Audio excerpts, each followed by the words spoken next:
سمجھ نہیں آ رہا. 46 ارب ڈالر جو ہیں وہ چائنا نے پاکستان کو دیے, جو کہ انٹرسٹ کے ساتھ جو ہے وہ واپس بھی لے گا. دوسری بات یہ کہ یہ دو ملکوں کے درمیان سی پیک منصوبہ ہے. اس میں ہم نے دیکھا کہ جو پروجیکٹس ہیں وہ چائنا کو دیے گئے ہیں, مقامی فرم بھی وہ اپنی پسند سے کریں گے, لیبر بھی ان کا اپنا ہوگا, مٹیریل بھی وہ خود خریدیں گے. تو پاکستان کی ترقی کہاں نظر آ رہی ہے؟ پاکستان میں خوشحالی کیسے آئے گی؟ تو صرف چائنا میں خوشحالی آ رہی ہے. یہ تو ترقی چائنا کی ہے, پاکستان کی تو قطعاً نہیں ہے. وہ اپنے قیدیوں کو یہاں لا رہے ہیں اور ان کے ذریعے کام کروایا جا رہا ہے, اور یہ تقریباً بیگار ہے. جس طرح پہلے زمانے میں بیگار لیا جاتا تھا اور بڑے بڑے بحری جہازوں میں قیدیوں کو ڈال کے ان سے چلوایا جاتا تھا. صورت یہ ہے کہ پاکستان میں اس حکومت کا جس کو وہ بڑا ویژن کہتے ہیں, وہ یہ تھا کہ ہم بجلی بھی دیں گے اور سستی بجلی بھی دیں گے. یہ جو نیا ٹیکس لگے گا جو عوام دیں گے اور ان کی سہولت کے لیے اور ان کی حفاظت کے لیے دیں گے, یہ سستا نہیں کرے گا, یہ مہنگا کرے گا. یہ بہت زبردست حکومت ہے. اس نے بڑا خوبصورت یہ اپنا چھاپا تھا منشور.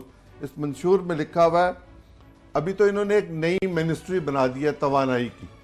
اس منشور میں لکھا ہوا ہے اس کے صفحہ 28 پر کہ پانی و بجلی اور پیٹرولیم و قدرتی وسائل کی وزارتوں کو مدغم کر کے وزارت برائے توانائی و قدرتی وسائل کے نام سے ایک وزارت بنائی جائے گی.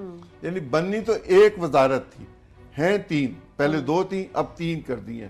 یہ بوجھ بھی عوام پر ہے, اور ظلم یہ ہے کہ صدر پاکستان جو کھانا کھاتے ہیں یا وزیر اعظم جو کھانا کھاتے ہیں وہ آپ کے اور میرے ٹیکس سے اکٹھا ہوا پیسہ ہے, اس سے کھانا کھاتے ہیں. اور وہ جو مہمانوں کو چائے پلاتے ہیں وہ بھی ہمارے پیسوں کی پلائی جاتی ہے. لیکن عوام کو کیا لالی پاپ دیا گیا؟ خوشحالی کا دیا گیا, ترقی کا دیا گیا ہے. جتنی راداری پر جو منصوبے لگائے جا رہے ہیں, جو 8 پروجیکٹس سی پیک کے حوالے سے ہیں, مطلب عوام کو تو آپ بتائیں. عوام کو بتا دیتے ہیں, لیجئے ہماری بلڈنگز جو ہیں وہ گروی ہو گئی ہیں, ہمارے ایئرپورٹس گروی ہو گئے ہیں, ہمارے تمام ایسے جگہ جو بہت قیمتی ہیں وہ تمام کی تمام ہم نے گروی کروا دی. ہم نے موٹر وے جس پر ہم بہت شور مچاتے ہیں اور ابھی ہم نے لاہور جانا ہے اس کو بھی ہم نے گروی رکھ دیا ہوا ہے. اگر ہم پیسے نہیں دے سکیں گے تو وہ یہ سب کچھ لے لیں گے. اس کا مطلب یہ ہے کہ یہ ممکن ہے کہ جس ملک کے پاس ہم نے گروی رکھے وہ 10 20 50 سال کے بعد یہ کہے کہ آپ میرے ڈیفالٹرز ہو گئے ہیں, اب یہ ملک میرا ہے اور میں اس کو نام بھی بدل سکتا ہوں اور میں اس کو اپنا حصہ بنا لوں گا. مجھے تو یہ ڈر ہے کہ یہ جو کچھ کیا گیا ہے اگر اس کو عوام کے سامنے نہ رکھا گیا اور کھول کے نہ رکھا گیا, قومی اسمبلی کو نہ بتایا گیا ڈیٹیلز کیا ہیں ان معاہدوں کی, تو شاید ہمارا مستقبل روشن نہیں ہوگا. چین کا تو ضرور ہو جائے گا. ٹھیک ہے. سیاسی مفادات ہمیں ہر جگہ پر نظر آتی ہے اور کچھ مفادات ہمیں سی پیک منصوبوں پر بھی نظر آیا. ناظرین, سی پیک کی بانسری بجا کر قوم کو خوشحالی ترقی کا جو ہے وہ ایک شادیانے بجائے جا رہے تھے, لیکن اصل حقائق کچھ اور نظر آ رہے ہیں. سی پیک کے تحت لگنے والے منصوبوں کی سیکورٹی اخراجات بجلی صارفین پر ڈال دیے جائیں گے. یعنی کہ جو بجلی کا بل آئے گا سہیل صاحب, اس میں آپ جیسے نیلم جہلم کے لیے دیتے ہیں اور جو ٹیکس آپ دے رہے ہوتے ہیں, تو سی پیک کے حوالے سے بھی سیکورٹی کے حوالے سے ہماری جو عوام ہے وہ بجلی کے بل میں دے گی.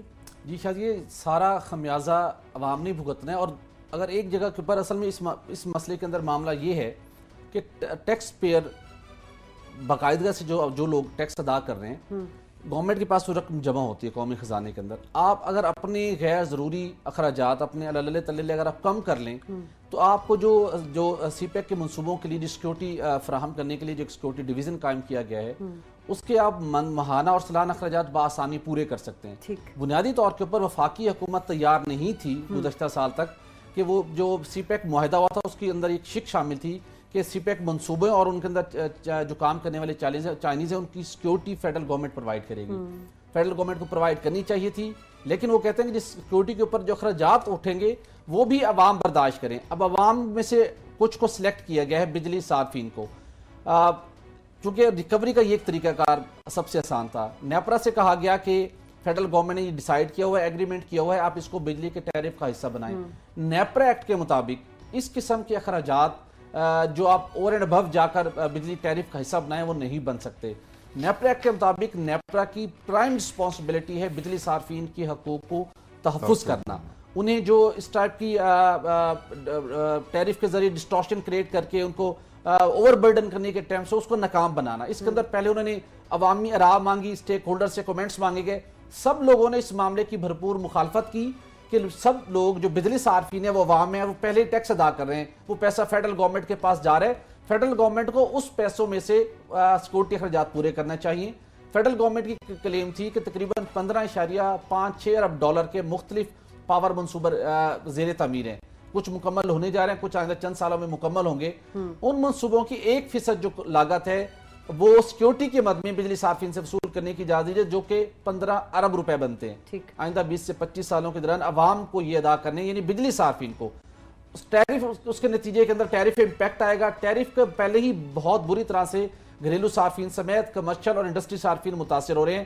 ہمارا ٹیکسٹائل سیکٹر جو جس طریقے سے گرو نہیں کر پا رہا، انٹرنیشنل مارکیٹ کے اندر ہم کمپیٹ ہماری پروڈکٹس نہیں کر پا رہی، کہ ہماری اس کے اوپر جو بجلی کا ٹیرف ہے اس کے اندر اس کا بھی ایک امپیکٹ ہے، بزنس کمیونٹی کی لاگت بڑھ جاتی ہے، تو ان کو یہ نہیں کرنا چاہیے تھا۔ لیکن صورت یہ ہے کہ یہ بجلی کے نظام کو ٹھیک نہیں کر سکے، انہوں نے ہیٹ آڈٹ کے بارے میں غور ہی نہیں کیا کہ وہ جو پرانے سسٹمز لگے ہوئے ہیں ان میں کتنی بجلی پیدا ہوتی ہے، اور اس کا ایک آڈٹ ہو سکتا ہے جو بڑے آسانی کے ساتھ ہو سکتا ہے کہ کتنی وہاں انرجی پیدا ہوتی ہے جو آگے جاتی ہے، اس پر ان کی کوئی توجہ نہیں ہے۔